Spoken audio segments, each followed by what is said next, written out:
নমস্কার, সবাই কেমন আছেন? আশা করব সবাই খুব ভালো আছেন, সুস্থ আছেন। আমার একটি নতুন ভিডিওতে আপনাদের সবাইকে অনেক অনেক স্বাগত। যারা যারা আমার এই ভিডিওটা দেখছো তাদের সবাইকে বলবো ভিডিওটা প্রথম থেকে লাস্ট অবধি দেখবেন।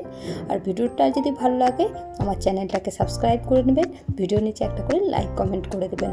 আর ভালো লাগলে আপনারা আপনাদের ফ্যামিলি ফ্রেন্ডের সাথে ভিডিওগুলো শেয়ার করতে পারেন।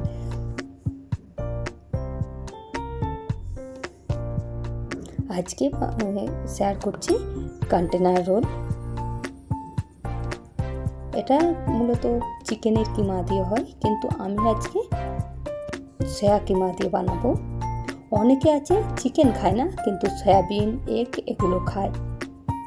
এর জন্য প্রথমে আমি একটা মশলা বানিয়ে নেব। মশলার জন্য ধনে জিরে আস্ত সম পরিমাণে নিয়েছি দুটো লঙ্কা, একটু তেজপাতা, আর যে গোটা গরম মশলার মধ্যে ছিল লবঙ্গ, দারচিনি, এলাচ, অল্প পরিমাণে লবণ দিয়ে এটাকে ড্রাই রোস্ট করে নিয়েছি। যখন মশলা থেকে সুন্দর একটা গন্ধ ছেড়ে আসবে তখন মশলাটা নামিয়ে ঠান্ডা করে আমি শিলে বেটে গুঁড়িয়ে নিয়েছিলাম। এরপর চুলাতে একটা ফ্রাইং প্যান বসিয়ে দিয়েছি, ওর মধ্যে সাদা তেল দিয়েছি। সাদা তেল গরম হয়ে যাওয়ার পর ওর মধ্যে দিয়েছি পেঁয়াজের কিমা, আদার কিমা, রসুনের কিমা। প্রথমে রসুনের কিমাটা দিয়েছি, তারপর আদার কিমা, আর দিয়েছি কাঁচা লঙ্কা কুচি দিয়ে সব মশলাগুলোকে খুব ভালো করে ভেজে নিচ্ছি। মশলা থেকে ভাজা গন্ধ ছেড়ে আসলে তখন মশলার মধ্যে দিয়ে দিচ্ছি হলদি গুঁড়ো আর লঙ্কা গুঁড়ো। লঙ্কা গুঁড়োটা দেখিয়ে দেবেন, কারণ কাঁচা লঙ্কা কুচি দেওয়াই আছে। সমস্ত মশলা একত্রে ভালো করে মিশিয়ে নিয়ে এর মধ্যে দিয়ে দিচ্ছি আগে থেকে জলে ভিজিয়ে একদম জল চেপে বার করে নিয়েছি সয়াবিন কিমা। 5 মিনিট আমি ভিজতে দিয়েছি। তারপরে সয়াবিন কিমা থেকে জলটা খুব ভালোভাবে চেপে বার করে ফেলে দিতে হবে। এরপরে এতে দিয়ে দিলাম পরিমাণ মতো লবণ, আর দিয়ে দিচ্ছি আলু সেদ্ধ। এটা দুটো মিডিয়াম সাইজের আলু সেদ্ধ আছে, দিয়ে খুব ভালো করে সয়াবিন কিমার সাথে মাখিয়ে নিচ্ছি। মাখিয়ে বলবো না, মিশিয়ে নিচ্ছি। এবারে দিয়ে দেবো ওই ভাজা মশলাটা। আর একটা কথা, যখন লবণটা দিবেন লবণটা দেখে দিবেন, কারণ ওই যে ভাজা মশলার মধ্যে কিন্তু লবণ আছে। ভাজা মশলাটা দিয়ে খুব ভালো করে মিশিয়ে নিয়ে গ্যাসের চুলাটা বন্ধ করে মিশিয়ে নেবেন, কারণ মশলাটা তো ভাজাই আছে প্রথম থেকে, আর ওর মধ্যে যে হিটটা আছে তাতেই হয়ে যাবে। এরপরে এতে দিয়েছি অনেকটা পরিমাণে কুচানো ধনে পাতাতে খুব ভালো করে মিশিয়ে আমি নামিয়ে এক সাইডে রেখে দিচ্ছি। এইবারে একটা বোলের মধ্যে 4টে ডিম নিয়ে নিলাম, ডিমগুলো ফাটিয়ে নিয়েছি। এর মধ্যে অল্প পরিমাণে লবণ দিয়ে ডিমটাকে খুব ভালো করে ফেটিয়ে নিচ্ছি। ডিম ফাটানো হয়ে গেলে ডিমের পাত্রটা এক সাইডে রেখে দিন।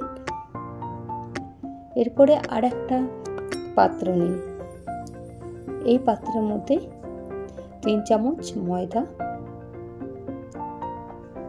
আর 1 চামচ কর্নফ্লোর, অল্প পরিমাণে লবণ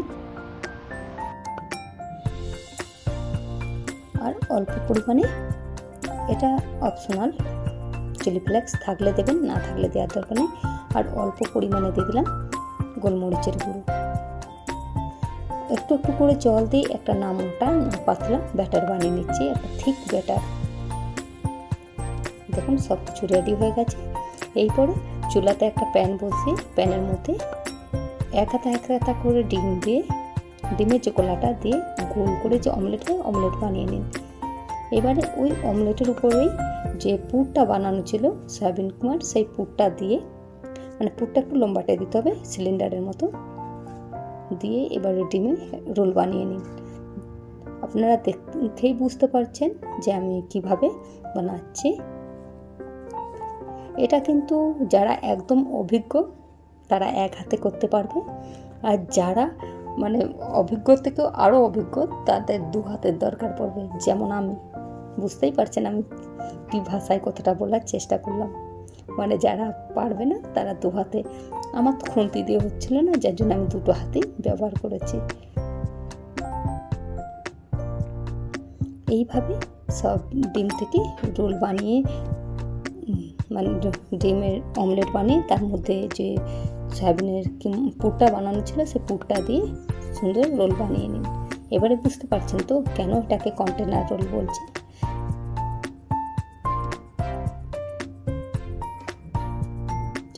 আমি সবগুলোকে এইভাবেই বানিয়ে নিয়েছি। দেখুন বানানো হয়ে গেছে। এবারে একটা প্যানের মধ্যে ডিপ প্যান, পর্যাপ্ত পরিমাণে তেল নিন। যে রোলগুলো ছিল সেই রোলগুলোকে বেসনের নয়, আমি বেসন বলছি, ময়দার যে ঘোলটা ছিল তাতে ডিপ করুন। খুব ভালো করে ময়দা লাগিয়ে নেবেন, ময়দার যে ঘোলের মধ্যে খুব ভালো করে ডিপ করে নেবেন। করে নিয়ে তেলের মধ্যে ছেড়ে দিন। যখন তেলের মধ্যে ছাড়বে তেলটাকে একদম হাই হিট করবেন না, হাই হিট করলে এটা সাথে সাথে পুড়ে যাবে। এইভাবে আমি সবগুলোকে বানিয়ে নিচ্ছি। আর দেখুন এটা যখন ফুলবে এর নিচে আপনি তেল থেকে উপরে ভেসে আসবে আর ফুলে যাবে অনেকটা। বেশ সুন্দর করে গোল্ডেন ফ্রাইড করে ভেজে নিন।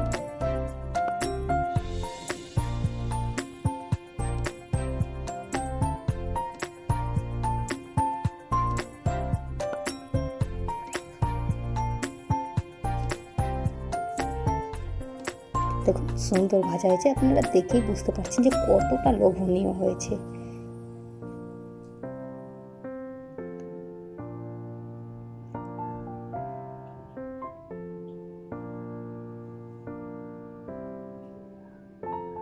চার পাঁচটা আমি ঘুরিয়ে এইভাবে ভেজে নিয়েছি। এবার ভাজা হয়ে গেছে, তেল থেকে তুলে নিচ্ছি।